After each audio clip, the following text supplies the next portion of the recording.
Bangladesh premier league BPL 2024 বিপিএলের তৃতীয় match মুখোমুখি হবে রংপুর রাইডার্স বনাম ফরচুন বরিশাল। আসুন এক নজরে দেখে নিই ম্যাচের সময়সূচি ও দুই দলের সম্ভাব্য একাদশ। ম্যাচটি অনুষ্ঠিত হবে 20 জানুয়ারি দুপুর 1:30। Venue Sher-e-Bangla national cricket stadium.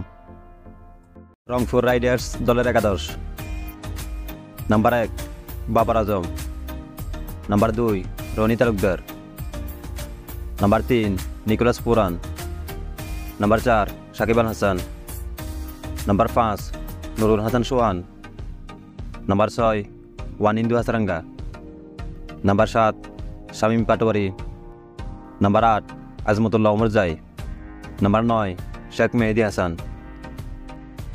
Number 10 Hasan Mahmud, number 11 Hasan Murad.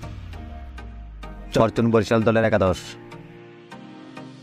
Number 1 Tamim Iqbal, number 2 Ibrahim Zadran, number 3 Fakhar Zaman, number 4 Mushfiqur Rahim, number 5 Shoaib Malik, number 6 Mahmudullah Riyad, number 7 Mehidy Hasan Miraz, number 8 Mohammad Saifuddin, number 9 Taijul Islam, number 10 Mohammad Amir, number 11 Khaled Ahmed.